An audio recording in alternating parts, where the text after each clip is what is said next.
What's up everybody, D-Man back. Welcome to a brand new video, and today we're going to be doing my review for Godzilla Singular Point Episode 2, titled, what is the title? Gamesome? I don't know how to say it. Gamesome.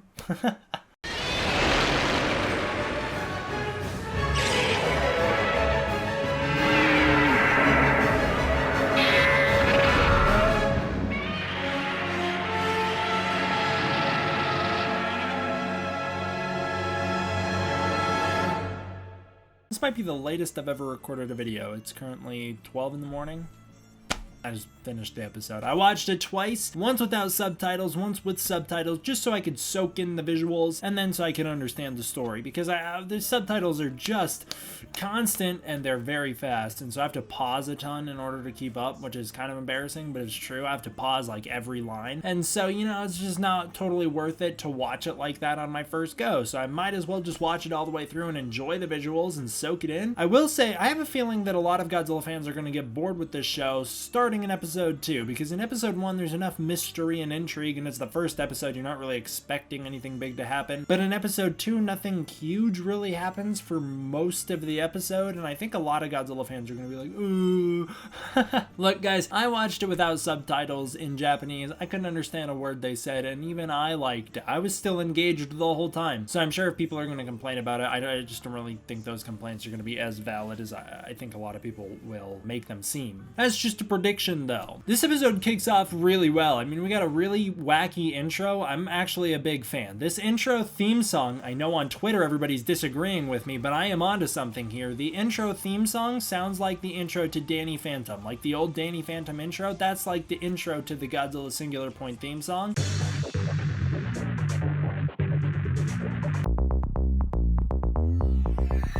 Except, Godzilla Singular Point sounds like if you took Danny Phantom and mixed it with the intro theme from Godzilla Final Wars and you just kind of fused those two songs together, this is the one you wind up with. Also, I guess you get like a little bit of that like Japanese J-pop stuff that I guess we kind of heard in the anime trilogy with like Whiteout and all the XAI stuff. Sprinkle a little of that on top of this, and then you're looking at exactly what I just described. You're looking at the Singular Point intro. Also, the visuals here, like the visual intro is like if you took the Death Note Season 2 intro or Death Note Arc 2 intro and you kind of fused that with the intro of Godzilla Final Wars. That's what you get here, but I actually really like it. It's really cool, and it's got tons of really awesome visuals of all the monsters from the show. I didn't really want to pause it too much because I know it's got a lot of monsters that I have yet to show up in the series yet, and I kind of want to experience the new designs as they pop up and get to see them all, and then I'll dig through the intro, but I will talk about the credits at the end. I just didn't want to dig through this one simply because, you know, it's a lot of stuff that I haven't totally seen in the show yet, which is alright. I'll watch it all when I get there, and I know a lot of the footage is like footage from the show based on the trailers.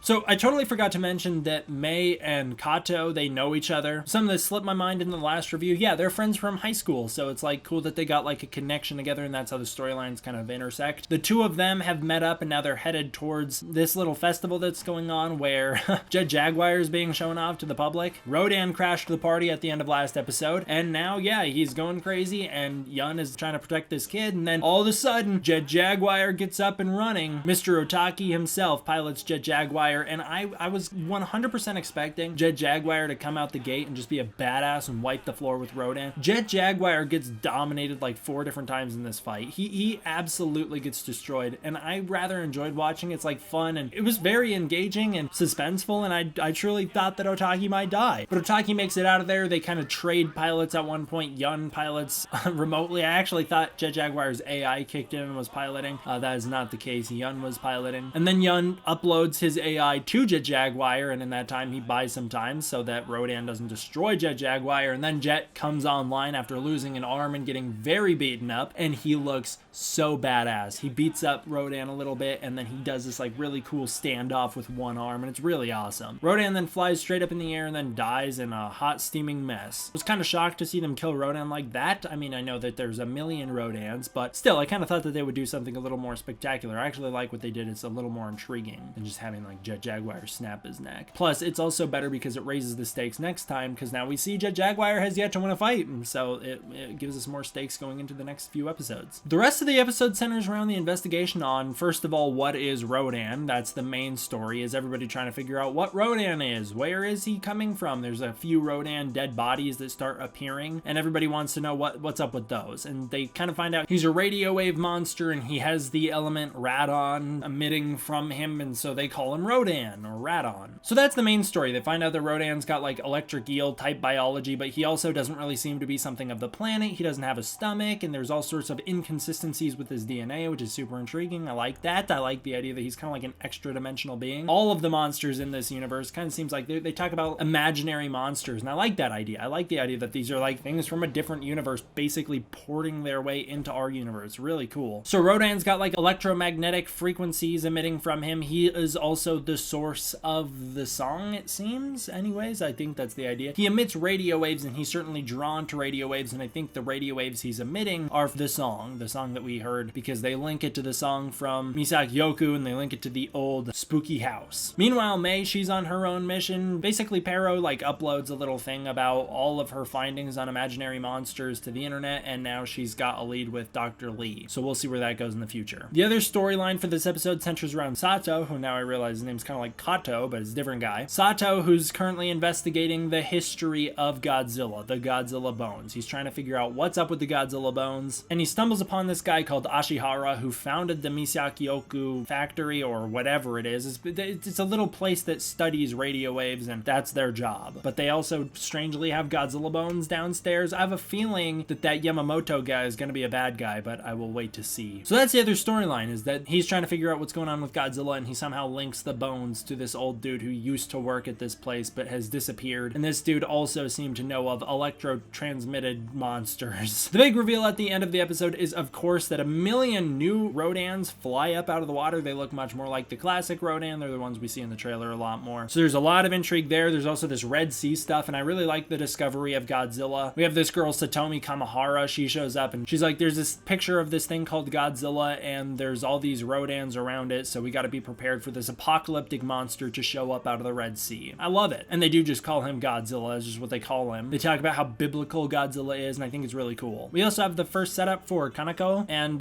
for the Shiva Consortium. So now we're getting the ball rolling on all the different plot lines that, of course, we know are coming based on all the plot information. And I have a feeling it's going to be very overwhelming in the next few episodes, but it's okay. I think we can handle it. I really like the fight in this episode. I thought the action was kind of disorienting at times. The camera moves a lot during the action scenes, but I actually liked the action scenes pretty good. I think that the choreography is pretty sweet anyways, and so I liked seeing the fight occur. I'm excited to see more of that in the future, that's for sure. Soundtrack in that scene was a little weird. It's like this weird like marching band music, but other than that, I guess it kind of goes along with like the idea that they're at a festival and Jaguar's there, and so it goes along with that idea, but he's getting his ass whooped, and so it feels a little out of place. But for the rest of the episode, I really like the music. There's also these music cues that it uses. They remind me a lot of Godzilla vs. Kong. A lot of the like Apex music that they use in that movie when they're studying Apex. It's a lot of that kind of music, and I think it's really cool. And then of course we end with an incredible final sequence that mixes like lo-fi girl study vibes with the Godzilla Final Wars intro. This is like the most fan servicey thing that I think has ever happened to Godzilla. It's just a full montage of like little sneaky Easter eggs to Godzilla. You got like Super X and Violante and Hedorah, and Ichiro shows up, and you know, it's like every major character you could think could show up. Serizawa's in there. Both versions of Serizawa, as it turns out. Ichiro, Serizawa, and Dr. Graham are also in this intro. There's Godzilla 98 references, which I really never expected. There's a couple of them as well. Tons of characters. They have references to like Godzilla King of the Monsters, the 1956 American version. They also have Zone Fighter in here. So there's just tons and tons of really deep cut Easter eggs to the Godzilla franchise as a whole. All the monsters show up with their iconic original designs. There's Burning Godzilla and then a more standard Godzilla. It's really cool, and it's just like a really sweet way to give back to the fans. There's also one of my favorite visuals of King Caesar biting down on Manda. That's pretty sweet. But it's just like a really cool celebration of the Godzilla franchise. I guess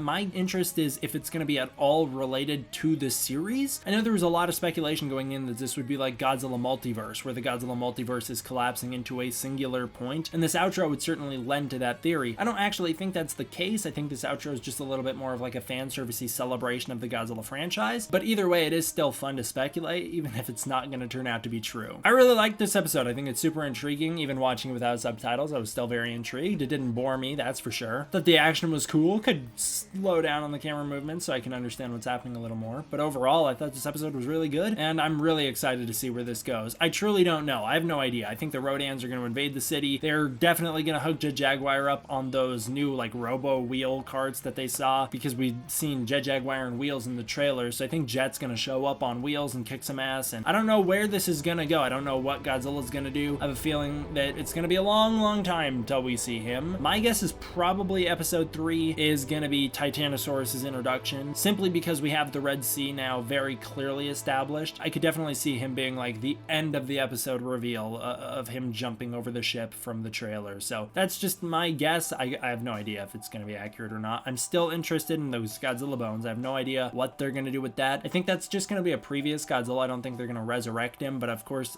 I suppose they could resurrect him and have those bones come to life. Lots of really cool stuff. I really like the direction this show is taking. It's certainly different than anything we've seen before. Pero 2 is super different than anything we've seen in a Godzilla movie before, and I like that this is kind of going back and giving some respect to some monsters who don't always get respect. Like Jet Jaguar, I guess he's not a monster, but shows like going back and giving some respect to Jet Jaguar, who historically hasn't gotten much respect, and so I think it's cool that they're making him cool, and of course we know that they're going to do that with some other monsters as well. I'm all for that. I think it's going to be really awesome. That'll do it for this one, guys. Thank you all for watching. Have you seen this episode? If you have, let me know down below. For the rest of you, I really appreciate the support on the Patreon. If you want to join the Patreon, I got a link down below, and if you want to join the Discord, the Patreon's the way to do it. So chat with me on the Discord, and you get access to that by making a contribution to the Patreon. I really appreciate all the support. Thank you all for watching. I hope you enjoyed. I will see you guys next time for the next one. D-Man out.